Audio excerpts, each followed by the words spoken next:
U salonu lepote, koji se zove Madame Živana, devojka duge ljubičaste kose, samo u seksi čipkastom brushalteru i gaćicama, sedi nasmešena i mazi na sebi lila minđuše, narukvice i ogrlicu. Bojane, mnogo ti hvala. Divan nakit, baš si mi ulepšao dan. Devojka je zapravo Bojan.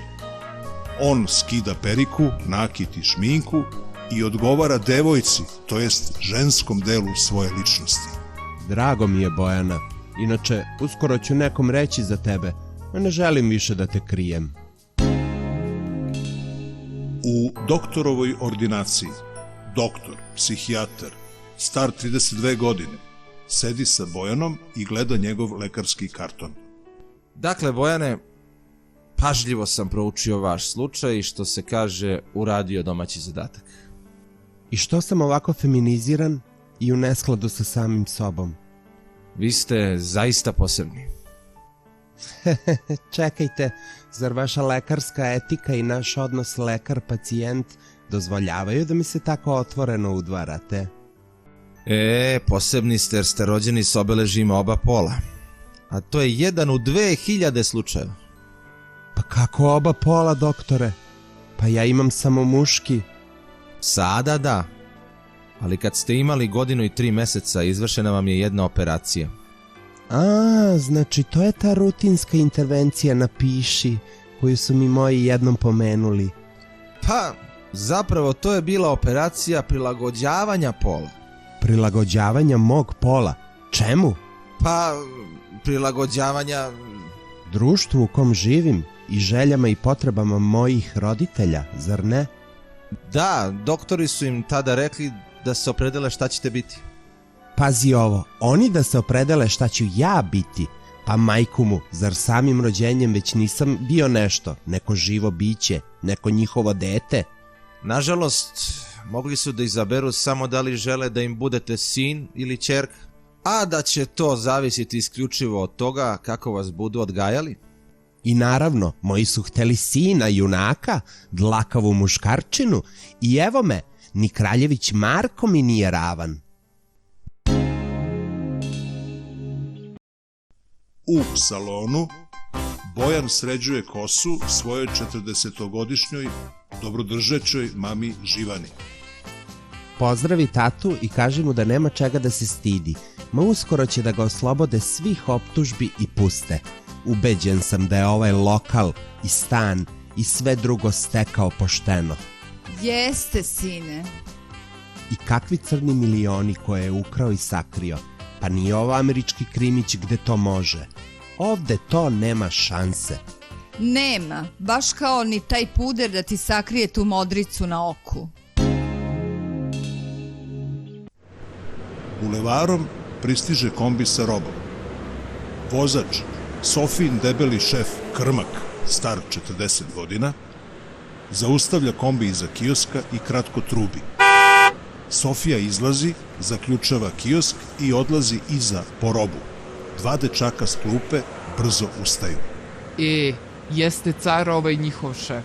Samo trubne i kučka izađe po robu. Kad porastem, bit ću on. Manje priča i više radi. Dečaci, pazeći da ih neko ne vidi, prilaze spreda kiosku, brzo stavljaju u džepove čokoladice, žvake i slično, pa se nonšalantno vraćaju u parkić. Sofija sama otvara vrata kombija i s naporom istovaruje 4 veće kutije robe. Na jednoj od njih piše najfiniji viski, ograničena serija. Vozač odvozi kombi. Sofija s mukom dovlači kutije, ulazi u kiosk i očajno razmišlja. Jeste muška šovinistička svinja ovaj moj šef. Mogao bi bar nekad malo da mi pomogne. U doktorovoj ordinaciji Bojane, tada se smatralo, a i danas mnogi misle da je takav zahvat u ranoj fazi života najbolji za dete. Šta? Da mu se ne da nikakvo pravo izbora i da se od rođenja osakati za ceo život? Ali... Šta ali, doktore? Jel nešto fiziološki nije bilo u redu sa mnom? Jel nisam mogao da piškim? Jel mi život zavisi od te operacije? Nije. I ona bi po meni samo u takvim slučajevima imala smisla. Ali vaši roditelji su išli liniju manjeg otpora. Ajde, oni su žurili da se ne sazna da su dobili nakazu, ali zašto su se doktori baš odmah umešali u posao Boga? Treba i njih razumeti. Samo su hteli da drže situaciju u sebi tada poznatim okvirima. I samo su me tim zahvatom skroz pokvarili i mentalno i emotivno. Što me nisu pustili da sazrim i sam odlučim što? Mislili su da čine pravu stvar, ne sluteći da vama, interseksualcima, takve rane operacije kasnije mogu izazvati baš ozbiljne traume. Sofija stoji ljuta ispred kioska. Dolazi violinista. Ćao, Sofi, gde si? Šta gde sam ja? Gde si ti sad kad sam kao kobila vukla robu, a niko da mi pomogne? Pa znaš da sviram na ćošku. Moram i ja od nečeg da živim. Blago nama sa ovim gazdama. Da li imaju bar neku ljudsku osobinu sem sticanja profita? Nemoj tako. Mene je Ćelija pustio da ovde sviram i da tako skupljam pare da upišem akademiju. Znači, za razliku od države, on mi je bar... Ma super, i za sve to treba da mu daš samo 50% sve love koju dobiješ od prolaznika. Pa šta da radim? Progledaj, taj Scott Ćelija koristi sve vas samo da mu pravite pare ili da vas šikanira kao malog Bojana. Znaš da ga svakog dana bije. Znam, samo ne znam zašto. Zašto je po njemu Bojan devojčica, a on muškarčina? To je valjda in ovde, taj neki mačo fazon. Svašta. Pa kao da je Bojan sam birao kako će da se rodi. Moglo je i obrnuto da bude.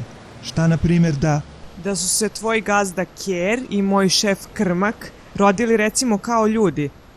Teško da bi se snašli u toj koži. U pravu si. Odoh da nas neko ne čuje, tačno bi nas ubili. Violinista odlazi. Dotrčava Sofina koleginica, atraktivna 25-godišnja prodavačica Verica, zvana Vendi. Jao, izvini što opet kasnim, znaš koliko daleko stanujem. Ma ne ljutim se zato, Vendi, nego što opet imamo manjak viskija. Sranje, to sigurno kradu ona dvojica iz noćne smene. Misliš? Pa ne pijemo valjda mi devojke to. Dobro, a čemu služi ova kamera za nadzor? Ničemu, opet je crkla. Kasnije, u salonu, Bojan sređuje kosu Sofiji. Pa kako zlato da vam i ne crkne ta kamera kad radite 365 dana u godini i 24 sata dnevno.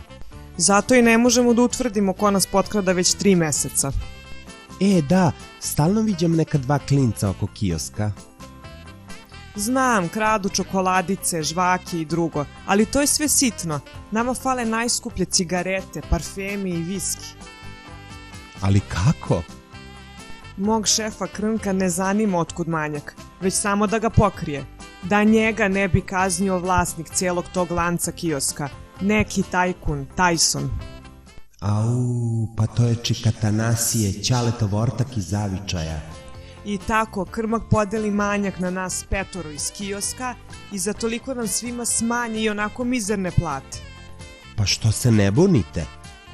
Odmah bi nas otpustio, a nezaposlenost je takva da 100 drugih čeka da upatne na naša mesta.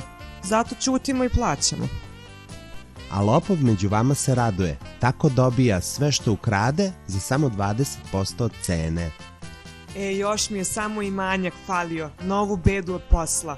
Nemamo ni gde u WC da odemo, ni pauzu za ručak, ni godišnji odmor kad im tražimo.